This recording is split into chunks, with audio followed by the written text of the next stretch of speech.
1 Coríntios capítulo 13.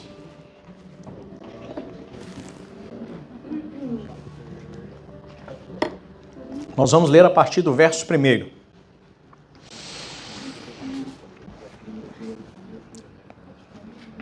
O que será que define uma igreja avivada? O que será que define uma igreja que vai subir para o céu? Quem vai subir para o céu? Eita, coisa linda! Quem vai ser arrebatado pelo Senhor Jesus? Aleluia, no grande dia? Você está preparado? A palavra do Senhor diz, aquele que perseverar até o fim será salvo. Amém? Tem que perseverar. Não é fácil não, mas aquele que perseverar vai estar lá comigo, vai estar com Jesus também. Nós vamos subir juntos, em nome de Jesus. Amém? Mas, mais uma vez eu quero te perguntar, o que é que define uma igreja avivada? Porque às vezes a gente falando, né, ou ouvindo coisas na internet principalmente, a gente pensa que uma igreja avivada é uma igreja cheia de reteté, línguas estranhas, profecias, né? Gente traduzindo línguas estranhas, maravilhas, sinais acontecendo.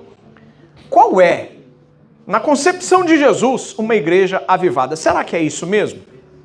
Será que se define tão somente a isso? A palavra de Deus fala que quando a gente nasce em Cristo, é como se a gente fosse uma criança, né? E a criança é aquela que ainda não tem completo discernimento, entendimento das coisas. E talvez por certas influências de coisas que você ouve e vê, talvez você possa ter o seu entendimento um pouco limitado. E nesta noite nós vamos aprender aquilo que de fato faz a diferença para o Senhor. Quem crê nessa palavra, diga amém, eu creio. Amém, eu creio. Vamos entender a palavra. Acompanhe comigo. 1 Coríntios capítulo 13, verso 1. Diz assim: E eu passo a mostrar-vos ainda um caminho sobremodo excelente. Como é esse caminho? E passo a mostrar-vos ainda um caminho sobremodo excelente. Como é esse caminho? Está errado? 1 Coríntios, capítulo 13. 13? É. 13, 1? É. 13, 1, a partir do verso 1. O meu tá falando, eu poderia falar todas as línguas que eu falasse, as línguas dos homens. Ué, como assim? Deixa eu ver aqui. 1 Coríntios, capítulo 13. Ah, tá. Não. Ah, tá. Mas é porque é o seguinte. Aqui, ó. E eu passo a mostrar-vos. Então, isso está no de vocês no anterior? Olha no versículo anterior. Ah, sim. E eu passo a mostrar-vos ainda um caminho sobremodo excelente. Está escrito isso aí? Ou não? No versículo imediatamente anterior. O 30. No 31. É porque aqui já entra para mim dentro do 13. É uma questão de tradução, mas tudo bem. Amém. Glória a Deus. Então, é a partir do verso do capítulo 12, verso 31 para você. É isso? Amém. Então, vamos lá. Então, me desculpe. E passo a mostrar-vos ainda um caminho sobremodo excelente. Como é o caminho? Não. Ainda melhor do que excelente. Sobremodo, que está acima de excelente.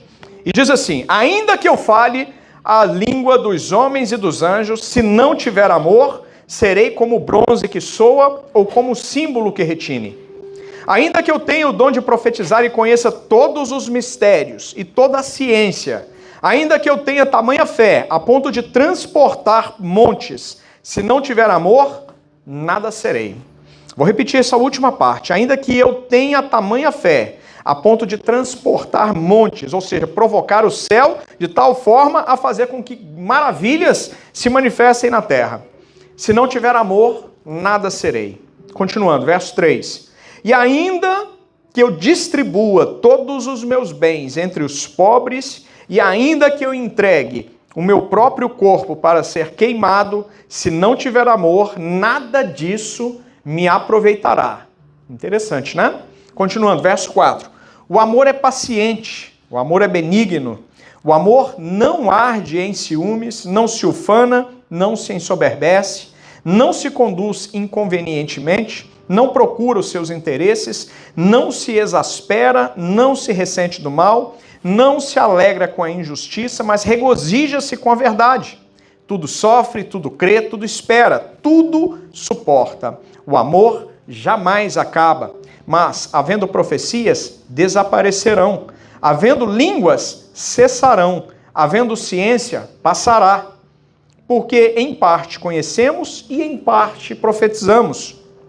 Quando, porém, vier o que é perfeito, então o que é em parte será aniquilado. Quando eu era menino, falava como menino, sentia como menino, pensava como menino. Quando cheguei a ser homem, desisti das coisas próprias de menino, porque agora vemos como em espelho, obscuramente, então veremos face a face. Agora conheço em parte, então conhecerei como também sou conhecido. Agora, pois, permanecem a fé e a esperança e o amor, estes três, porém, o amor destes é o maior. Amém, amados? Amém.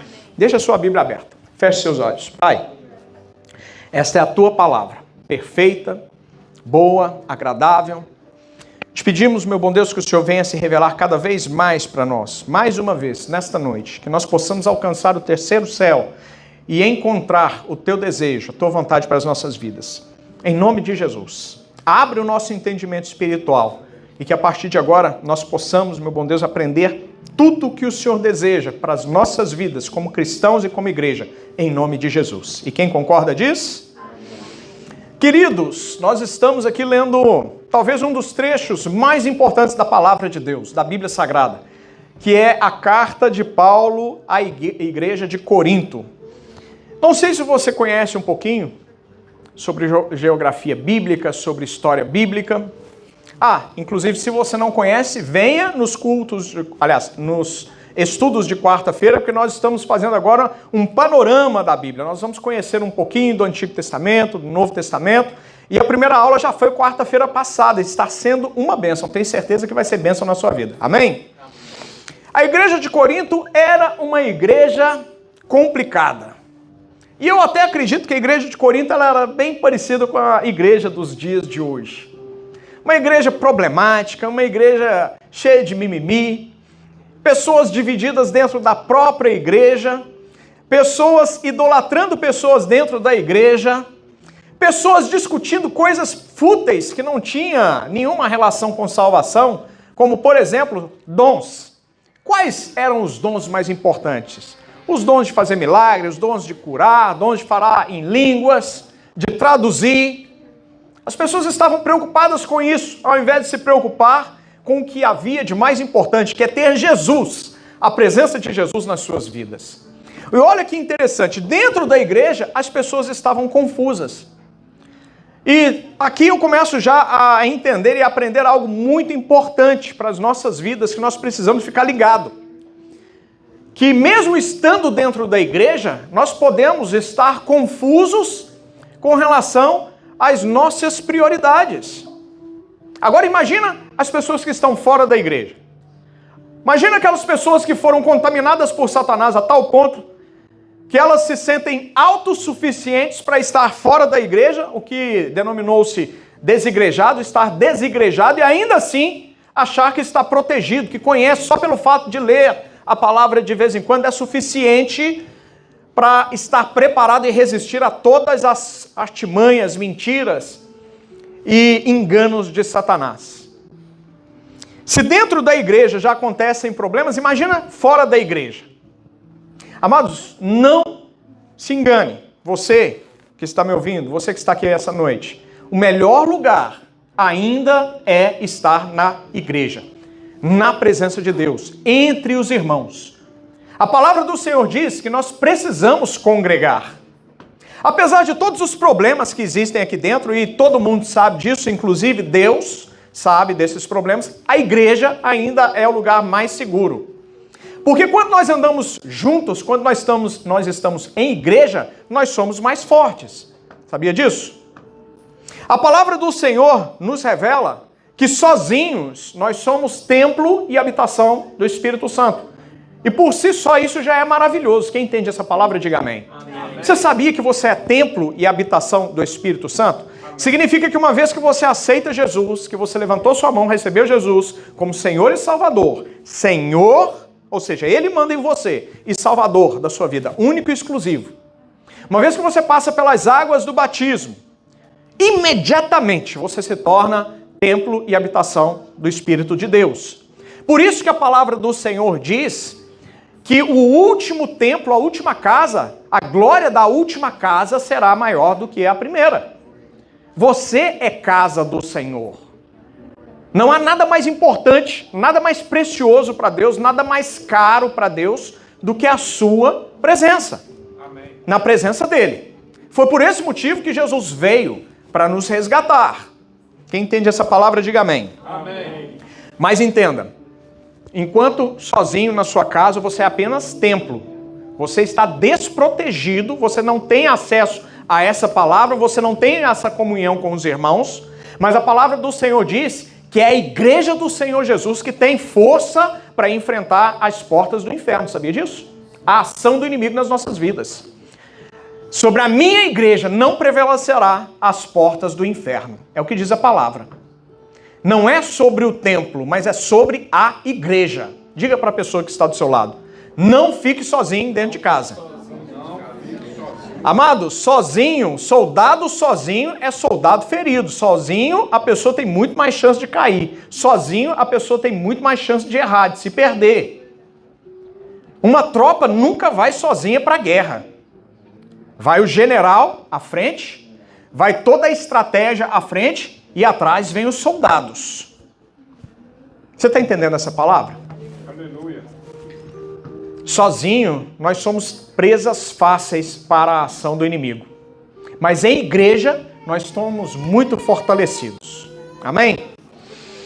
Satanás, ele quer confundir as pessoas e fazer com que as pessoas entendam que a igreja não é mais necessária nos dias de hoje. Isso não é de hoje. Você já veja que desde a época de Corinto já era assim. Se você, por exemplo, voltar no verso 12, né, Paulo está fazendo uma relação de todos os dons espirituais, aqueles dons que estavam sendo discutidos, quais eram os mais importantes. Então, no verso 8 do capítulo 12, diz assim, palavra de sabedoria.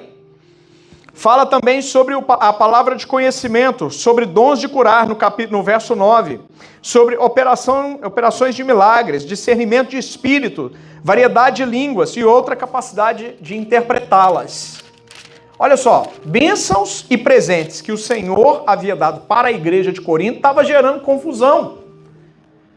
Preste atenção, a primeira coisa que você tem que entender é que onde existe um espírito de confusão, Deus não está ali, Deus não está trabalhando. Primeira coisa que você tem que entender é que quando começar uma confusão dentro da sua casa, dentro da sua família, com a sua esposa, com o seu marido, com os seus filhos, não é Deus que está promovendo isso. Sabia que um dos dons que o Senhor nos dá por meio do Espírito Santo que habita em nós é o de discernimento de espírito, de você entender o que está acontecendo a nível espiritual? O grande problema dos dias de hoje, da igreja de hoje, é entender que nada tem a ver, que está tudo certo, que é coisa comum, que é coisa natural. Amado, a palavra do Senhor diz que o inimigo ele vem para promover apenas 3 situações nas nossas vidas. Ele vem para roubar, matar e destruir. Diga, roubar, matar e destruir. Confusão está ligada a roubar, matar e destruir. Primeira coisa que você tem que entender como igreja viva do Senhor Jesus, como templo e habitação do Espírito do Senhor, é que o inimigo, ele quer destruir a sua paz, ele quer destruir a sua família, ele quer acabar com a sua vida, ele quer acabar com a vida dos seus filhos. E quanto mais na presença do Senhor nós estamos, mais forte nós nos tornamos para sermos capazes de resistir às ações do inimigo, à ação do mal. Quem está entendendo essa palavra, diga amém. Amém. Você não vai ter vitória sozinho do lado de fora, fora da igreja. Entenda isso de uma vez por todas. E eu falo com todo o amor que existe no meu espírito, vindo de Deus para a sua vida. Sabe por quê? Porque eu te amo em Cristo Jesus, eu quero que você tenha uma casa abençoada, uma casa próspera, uma casa feliz, com a sua família no altar do Senhor, dentro da igreja, porque, mais uma vez, aqui é o melhor lugar para se criar família. Quem recebe essa palavra, diga amém. Amém. Coloque a mão sobre a sua cabeça e diga assim, eu não saio da igreja por causa de homens, porque quem me colocou aqui foi Jesus. Posso ouvir um glória a Deus, uma salva de palmas para o Senhor? Então as pessoas estavam perdendo tempo com essas discussões, ao invés de aprender mais sobre a pessoa de Jesus. A igreja de Corinto era uma igreja, como eu disse, cheia de divisões, tinha problemas de imoralidade sexual, brigas entre os irmãos, Tinham problemas também com relação à comida sacrificada a outros ídolos, se eles poderiam comer ou não. E o mais importante, brigando sobre essas questões espirituais, sobre a importância. Quem é mais importante? Qual dom que é mais valorizado dentro da igreja? Então Paulo vem para colocar ordem nessa confusão toda. Porque tudo que eles estavam falando realmente vinha de Deus, mas eles tinham se esquecido do principal motivo da reunião, da existência da igreja de Corinto, que era o fato de ela existir por causa do amor de Jesus Cristo. É por causa do amor de Jesus Cristo que nós estamos aqui essa noite. Amém. Sabia disso? A palavra do Senhor diz que o amor de Cristo nos constrange. Porque quando nós entendemos o amor de Cristo, por que nós estamos aqui reunidos, por que um justo morreu no lugar do injusto, nós entendemos o quanto nós somos caros para o nosso Senhor. E as pessoas, elas estavam perdendo o foco dentro da igreja. Querido, preste muita atenção. Não se deixe enganar. O inimigo, ele não perde tempo. O inimigo, ele é implacável. Ele quer fazer você acreditar que estando na igreja, ainda assim, você não tem nenhum problema, você não corre nenhum risco, mas isso não é verdade. A partir do momento que nós não sabemos o que nós estamos fazendo dentro da igreja, nós corremos o risco de viver nos dias de hoje o que a igreja de Corinto viveu.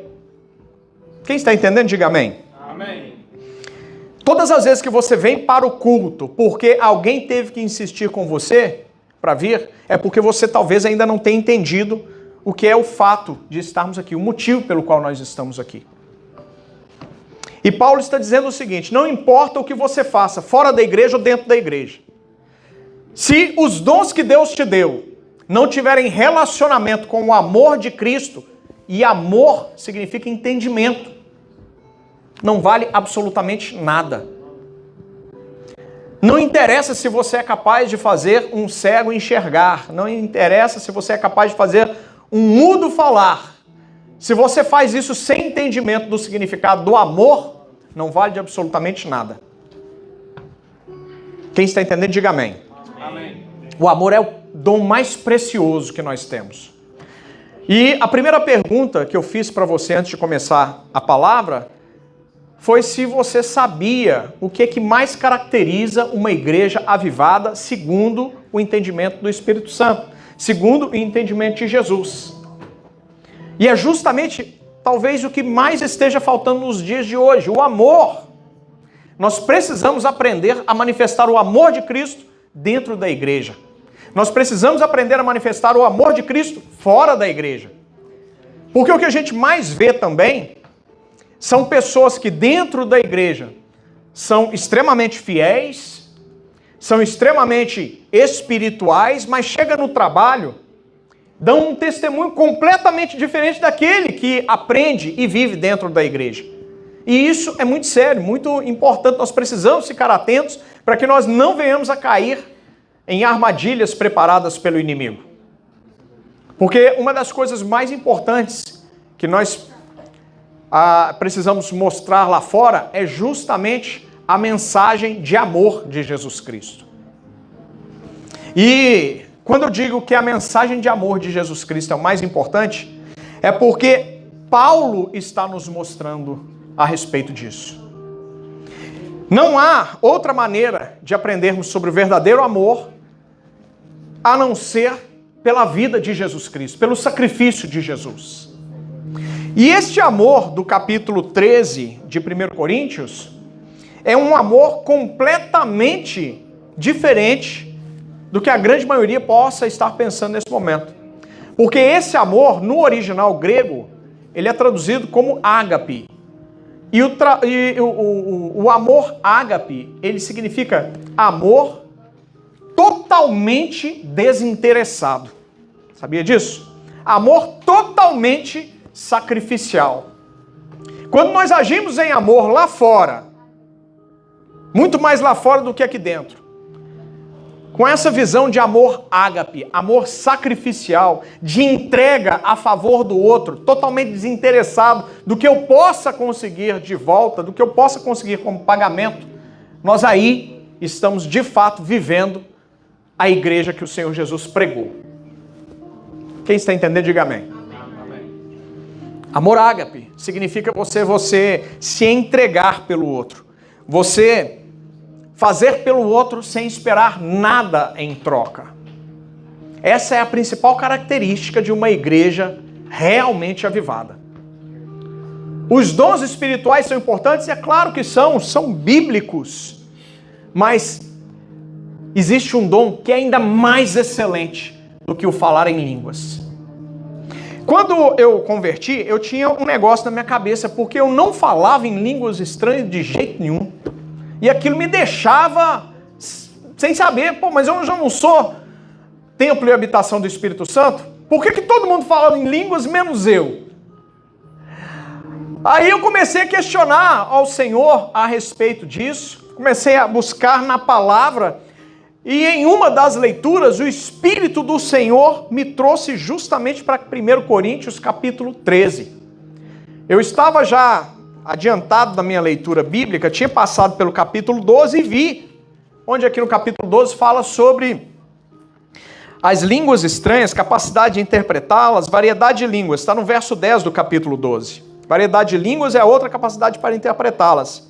E quando eu estava estudando sobre isso, eu entendi e aprendi que a variedade de línguas ela pode ser tanto a nível espiritual, língua dos anjos, como também a pessoa ter a capacidade de falar e pregar o evangelho numa língua que ela não tenha se preparado para isso. Nós vemos diversos casos, principalmente na igreja primitiva. E um fato bastante interessante dessa situação está justamente em Atos dos Apóstolos, se você quiser abrir lá em Atos dos Apóstolos, capítulo, se não me engano é 2. 2, não é, pastor? Abra lá em Atos dos Apóstolos, para você entender sobre a questão das línguas estranhas. Atos dos Apóstolos, capítulo 2.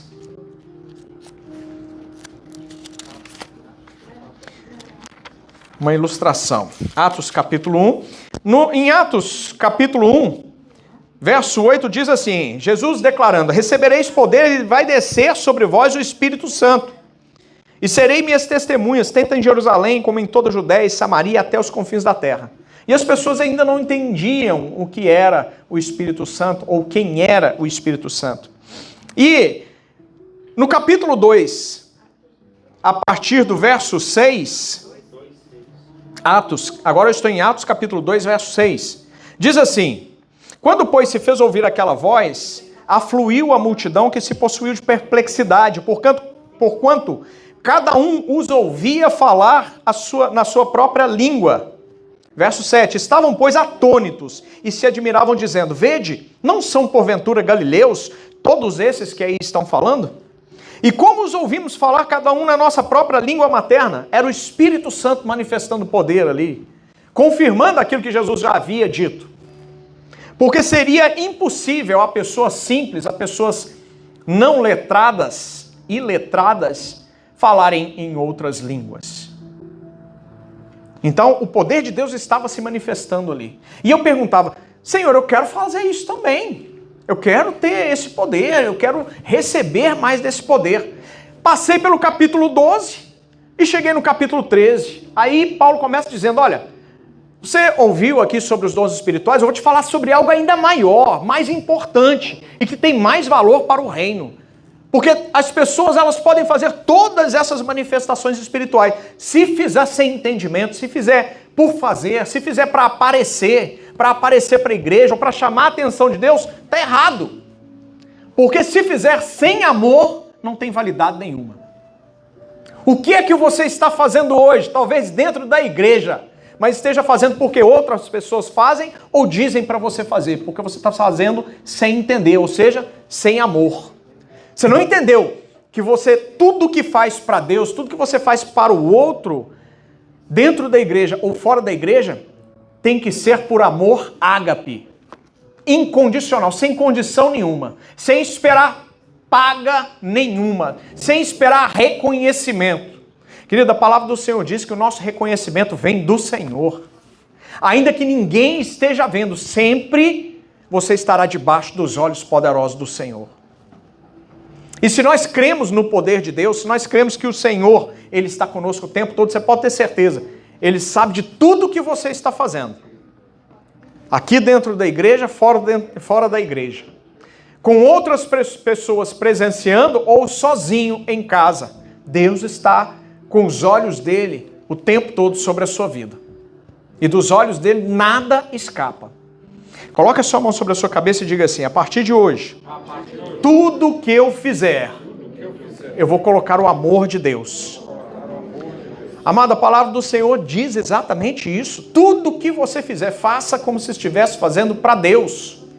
Com entendimento, por amor, por gratidão. Esta é a principal característica de uma igreja avivada, que entende o amor sacrificial de Jesus. Quando nós entendemos isso, você pode ter certeza que você será levado para um próximo nível. Mesmo que você não fale línguas estranhas, mesmo que você não seja capaz de orar e expulsar demônios. Porque as pessoas vendo essas coisas, elas pensam que aquilo está disponível para todo mundo, e não está. Determinada situação que você vê alguém fazendo, é uma unção de Deus, é uma capacitação de Deus que o Senhor dá para aquilo que seja feito. E para cada um, o Senhor tem uma unção, o Senhor tem um dom diferente. Eu sei que Deus tem uma unção para a sua vida, Deus tem um dom para a sua vida também. E agora eu quero perguntar para você, qual é o dom que Deus te deu? Para que na sua vida o nome do Senhor seja glorificado. Porque uma coisa que Satanás quer que você acredite é que você não tem dom nenhum. Sabia disso? Satanás quer que você acredite: eu não sei pregar, eu não sei evangelizar, eu não sei orar. Satanás é que quer que você acredite nisso. Sabia? E nós precisamos lutar contra a voz de Satanás na nossa cabeça, porque o tempo todo ele está querendo fazer com que nós venhamos a esfriar na fé. Diga assim: Satanás, eu nunca esfriarei na fé. Pelo contrário, o Espírito Santo, ele vai te fazer pegar fogo cada vez mais forte. A sua brasa vai queimar com cada vez mais intensidade na presença do Senhor. Você pode ter certeza que você é um instrumento muito raro e especial nas mãos de Deus. E o dom que Ele te deu, Ele não deu para mais ninguém.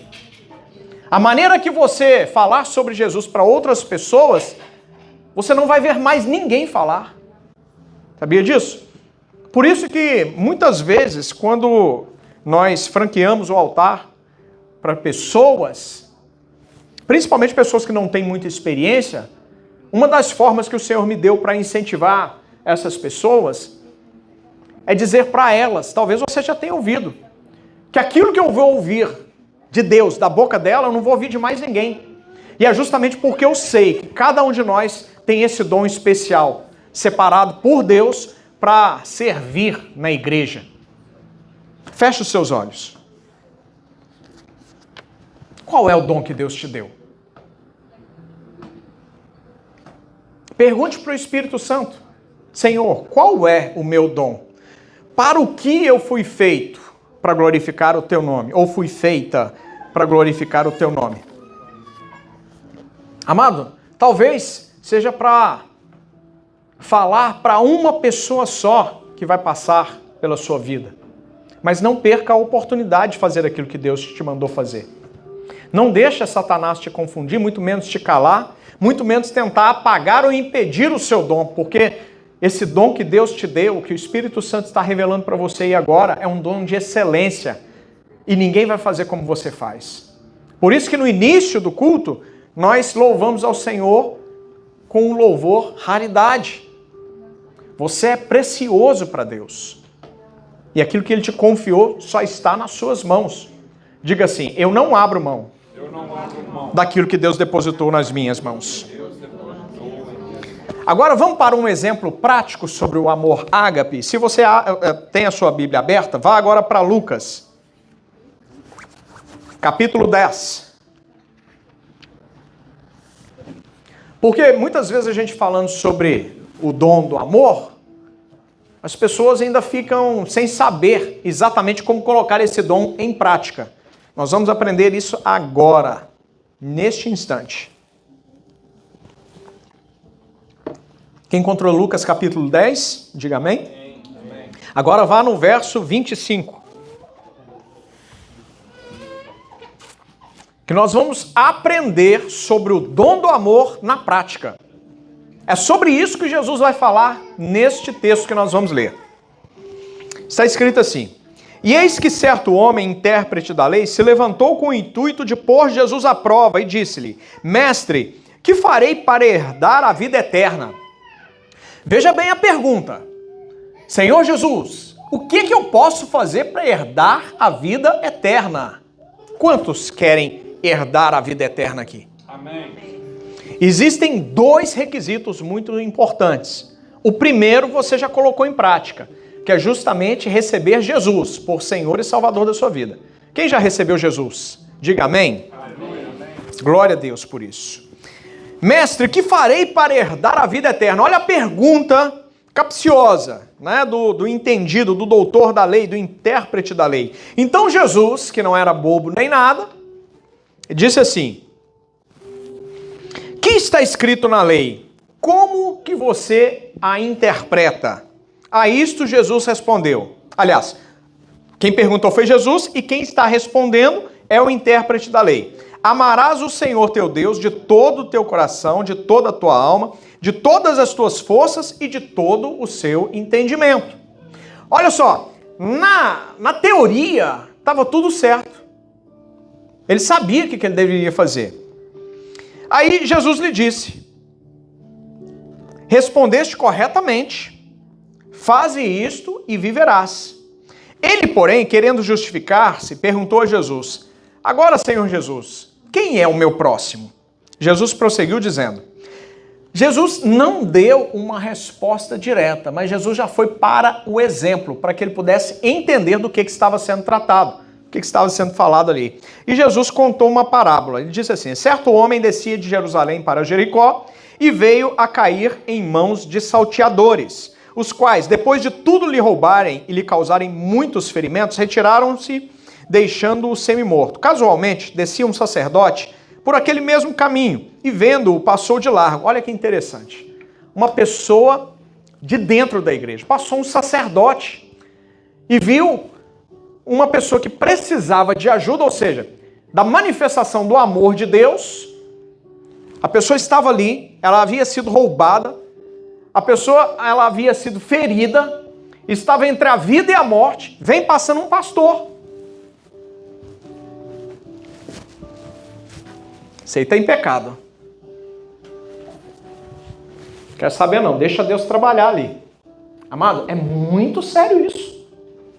Porque dentro da igreja nós podemos fazer isso também.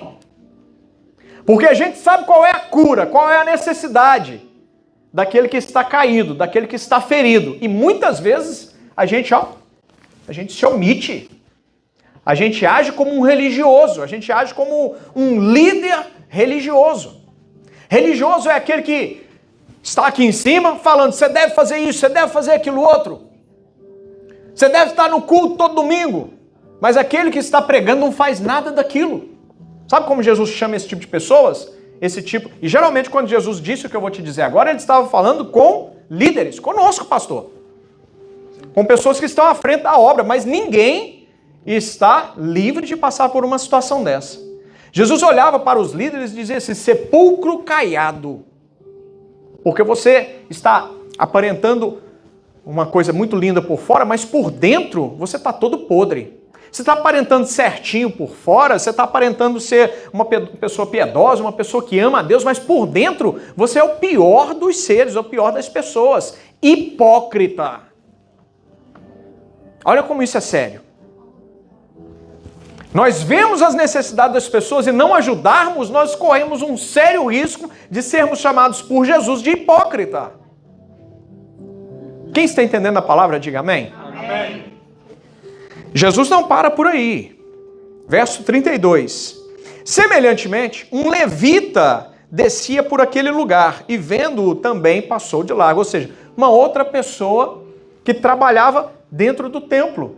Os levitas, a tribo de Levi foi separada para trabalhar para o Senhor. Você sabia que a tribo de Levi foi a única que não recebeu herança na terra prometida, em Canaã?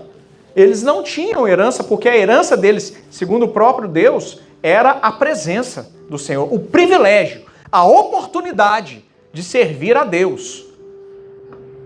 E para fazer isso, eles não deveriam se preocupar com mais nada, nenhum outro tipo de trabalho, porque quem cuidaria deles seria o próprio Deus. Ou seja, então passou um sacerdote, passou um representante da tribo de Levi, e ao invés de ajudar também, a mesma coisa, passou ao largo. Quantas vezes hoje em dia, nos dias de hoje, nós olhamos para a vida de pessoas, ao invés de amá-las, de trazê-las para próximos de nós, trazemos para dentro da igreja, convidar, insistir. Amados, quem gosta de insistir, chamar as pessoas para dentro da igreja? Levanta a mão. Insista. Seja chato. Seja chato. Porque num desses convites que você fizer, o Espírito Santo traz. Porque a minha função e a sua função é a mais simples. Eu sempre digo isso. A nossa parte é sempre a mais simples. Porque a parte mais difícil de convencer, a quem cabe? A Deus. Ao Espírito Santo. Deus faz a parte mais difícil. A palavra do Senhor diz que é Ele quem nos convence. Do quê? Do pecado, da justiça, do juízo. É Ele quem convence. Mas o fato de você ligar e insistir, vamos no culto? Você liga um final de semana, você liga outro final de semana, você manda uma mensaginha no final de semana seguinte. No outro final de semana, sabe o que vai acontecer? A pessoa vai estar chateada já. Deixa eu ir lá nesse culto, de uma vez por todas, acabar com isso, porque o neto não para de me ligar, me chamando para esse culto abençoado. Eu vou lá para pagar essa dívida e ficar livre disso. Sabe o que vai acontecer? A pessoa vem, o Espírito Santo vai pegar essa pessoa, a palavra vai entrar de tal forma, ela vai se converter. Aquela alma vai ser ganha para o Senhor Jesus. Sabia disso? E ainda que ela não se entregue naquele momento, eu creio piamente na palavra que diz que, no texto que diz que a palavra não volta vazia. A semente foi lançada e toda semente lançada, toda semente da palavra lançada, ela floresce, ela frutifica. E na hora certa, o fruto aparece. Quem crê nessa palavra, diga amém. Amém. Continuando, verso 33. Então, passou o sacerdote, passou o levita, e aí no verso 33 vem um samaritano, que para o judeu, o samaritano é um herege, uma pessoa que não presta, uma pessoa que não vale nada, que está longe dos caminhos do Senhor. Olha só, geralmente quem está dentro da igreja comete um dos maiores pecados, que é o julgamento. Eu vejo internet, eu acompanho muito coisa de internet. É a maneira que eu encontrei para, enquanto eu estou trabalhando, eu me manter atualizado sobre tudo que está acontecendo. E eu vejo, o que eu mais vejo na internet, por exemplo no YouTube, que é onde eu gosto muito de estar, eu aprendo muito no YouTube, eu vejo muitos pastores, eu vejo muitos pregadores fazendo aquilo que eles não foram chamados para fazer. O que eu mais tenho visto, porque dá views, né? Gera views, gera visualizações, chama atenção e faz com que a pessoa fique, né, em destaque. Mas uma das coisas que eu mais fico triste é quando eu vejo um pastor falando mal de outro pastor. Um pastor falando mal de uma igreja. Um pastor criticando dízimo e oferta. Não sabe o que está falando. Porque quando você começa a observar as palavras que estão saindo da boca dele, você vê que ele está sendo usado pelo inimigo para desacreditar a palavra que é santa. Não tem nada que gera mais views do que treta dentro do mundo evangélico. Amado, você viu que um irmão está passando por uma situação difícil, aparentemente está em pecado, porque a gente não foi chamado... Quem foi chamado para ser juiz aí? Eu não fui chamado para ser juiz da vida de ninguém. Eu fui chamado para fazer isso aqui, para pregar a palavra. Eu sou um mensageiro. Eu sou aquele que leva a palavra. Eu sou o representante desta palavra que eu prego para você. Mas eu não tenho autoridade, nem a mim foi confiado o papel de julgar a sua vida. Se você tiver um dia precisando de alguma coisa, qualquer coisa, peça ajuda. Eu estarei aqui para te ajudar. para te ajudar sem te julgar, para te ajudar da melhor maneira que eu puder, te ajudar com a palavra, te ajudar com oração, com jejum pela sua vida, para que você possa superar um caminho difícil pelo qual você eventualmente esteja passando, mas para te julgar jamais. Nós precisamos de parar de julgar a vida de outras pessoas. E nós precisamos exercer esse amor que Jesus nos ensinou, esse amor ágape, desinteressado, ou melhor, com um único interesse, em levantar um irmão que está caído. Quem está entendendo, diga amém. Amém. Amém. E olha só, Jesus contando essa parábola. Voltando no verso 33. Então certo samaritano que seguia o seu caminho, passou perto e vendo a pessoa que estava caída, a pessoa que havia sido agredida, ele se compadeceu. Olha só, Deus trabalha de maneiras completamente estranhas e fora de padrão. Quem deveria manifestar o amor de Deus, o poder de Deus, não manifestou. As pessoas, os líderes da igreja, as pessoas que estavam dentro da igreja. Se isso não chamar a sua atenção essa noite, eu não sei o que chama, hein? Mas uma pessoa que estava fora da igreja e aparentemente fora da presença de Deus, foi quem manifestou o amor de Deus. Amado, se do lado de fora tem gente que tem capacidade de fazer isso, e tem, você deve conhecer muitas pessoas que não servem ao Deus verdadeiro e são pessoas boas de verdade, de outras religiões. Mas a pessoa, mesmo não conhecendo, ela manifesta aquilo que nós necessariamente precisamos aprender a manifestar. Quem está entendendo, diga amém. Amém. Quem está entendendo, diga assim, Deus está falando comigo. Verso 34. E chegando-se, pensou-lhe os ferimentos, ou seja, começou a cuidar das feridas, aplicando-lhes óleo e vinho, e colocando sobre o seu próprio animal. Ou seja, ele desceu do animal, do cavalo, do burro, não sei, e colocou a pessoa que estava ferida, a pessoa que estava doente, para sentar no lugar dele, para ir no lugar mais confortável. Colocando sobre o seu próprio animal, levou-o para uma hospedaria e tratou dele. Cuidou. E hoje, você estaria disposto a levar uma pessoa ferida, uma pessoa perdida para dentro da sua casa para ajudar? Pastor, na minha casa é apertado, tudo bem. Você estaria disposto a ajudar financeiramente uma pessoa a entrar para dentro de um quarto, a se colocar de pé de novo, com nenhum interesse zero em ganhar alguma coisa em troca? Porque é isso que o Senhor está nos convidando. E esse samaritano fez isso. E no dia seguinte tirou 2 denários e os entregou. Ou seja, ele ainda colocou a mão no lugar mais perigoso de se colocar do ser humano, que é no bolso. O bolso de muitas pessoas costuma ter um bichinho venenoso lá dentro, que chama escorpião. Amado, sabe quando a gente vê que uma pessoa é convertida de verdade? Preste atenção nisso, que eu sei que vai doer no seu espírito, hein? Mas é Deus te curando, Deus te sarando. É quando você tem que colocar a mão no bolso para abençoar a vida de alguém. Quando você tem que colocar a mão no bolso, porque você sabe que aquilo que sai não vai voltar mais, para ser bênção na vida de outra pessoa. Você quer ver um crente de verdade, pessoa convertida de verdade? É quando fala em dízimo e oferta, a pessoa coloca um sorriso no rosto. Porque ela entende o poder de se honrar a Deus. Aprenda a colocar a mão no bolso para honrar a Deus, como Deus tem te honrado nessa terra. Uma terra que não é sua, uma terra onde você é estrangeiro. Sabia que existe uma bênção especial para você que mora nos Estados Unidos, você que depende dessa terra? O Senhor disse que Ele tem um cuidado especial com 3 tipos de pessoas. Quem são essas pessoas?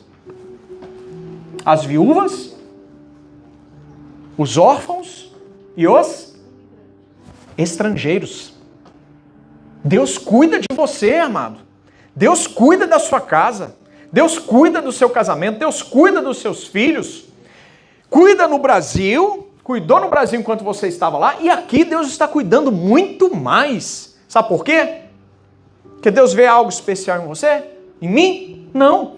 Porque Ele te ama. Com um amor ágape.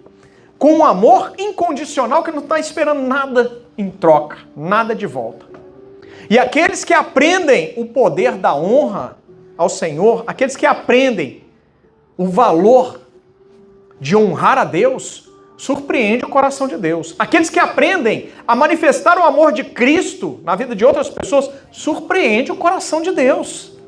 Sabia disso? Você quer passar despercebido na presença do Senhor ou você quer chamar a atenção do Senhor? Você quer simplesmente ser salvo e ir para Nova Jerusalém, ou você quer acumular pedras preciosas na sua coroa? A Bíblia chama de galardões. Quem está querendo galardão aqui na presença de Deus? Deus tem isso para todo mundo. Deus quer entregar galardões para você essa noite. Mas aprenda a confiar no Senhor, a amar ao Senhor da maneira que tem que ser. Amém? Para terminar, se coloque de pé. Então ele tirou 2 denários, ele colocou a mão no bolso, no lugar mais dolorido e perigoso que existe no ser humano, e entregou ao hospedeiro, ao dono da estalagem, e disse assim: cuida deste homem, e se alguma coisa gastar a mais, eu te indenizarei quando voltar. Sabe de quem que Jesus estava falando ali?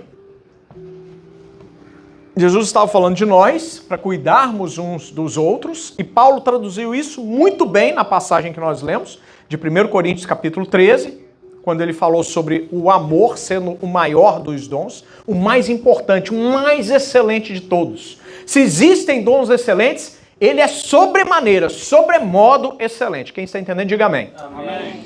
Paulo, ele entendeu o que Jesus disse nessa parábola. E se você entender, você pode ter certeza absoluta, tem céu aberto te aguardando. Amém. Tem céu como morada para você na eternidade. Amém. Vamos voltar na pergunta original?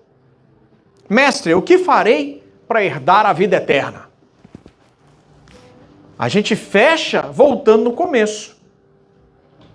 Talvez você chegou aqui essa noite perguntando: Senhor, o que eu posso fazer para chamar a sua atenção? O que eu posso fazer para ter a vida eterna?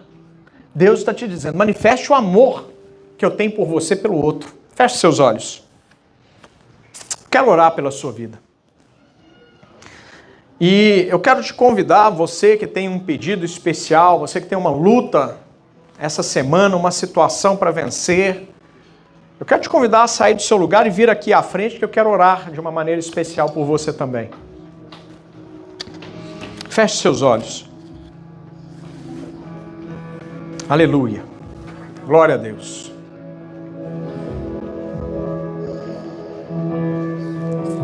Aleluia, Jesus. Deixa o Espírito Santo trabalhar. Feche os seus olhos. Fala com o Senhor nesta noite. Amor, nós estamos falando sobre amor. O dom mais importante, mais excelente. O dom mais excelente que nós precisamos aprender a colocar em prática. Glória a Deus. Não venha para me agradar, eu não vou ficar sem graça se você quiser ficar no seu lugar, não. Mas se Deus falar com você, não resista à voz do Espírito Santo. Saia do seu lugar e venha para cá. Aleluia. Você está aqui, Senhor. O Senhor está se movendo no nosso meio. Adorarei ao Senhor, te adorarei. Aleluia. Se você sabe esse louvor, cante. Aleluia, Jesus. O Senhor está aqui trabalhando neste lugar. Te adorarei, Senhor. Aleluia, aleluia, aleluia, aleluia, aleluia. O Senhor é aquele que abre os caminhos, que cria os caminhos onde não existe. É aquele que mantém as promessas de pé. Aleluia. O Senhor é o meu Deus. Este é quem é o Senhor. Aleluia. Miracle worker, promise keeper, light in the darkness. O Senhor é a luz em meio às trevas. Aleluia, este é quem é o Senhor. Aleluia, deixa o Espírito Santo trabalhar no seu espírito. Se você está aqui, não vá para casa vazio, não vá para casa, não tenha perdido o seu tempo. Deixa o Espírito Santo falar com você. Deixa o Senhor trabalhar naquilo que há de mais importante em você, que é o seu espírito. Te transformar de dentro para fora, para que você possa manifestar o amor de Cristo a partir de hoje. Dentro da sua casa, entre os seus vizinhos, no seu trabalho, aqui dentro da igreja. Amado, eu amo demais a sua vida. Eu amo demais a sua vida para abrir mão dela. Por isso é que eu fico pegando no seu pé.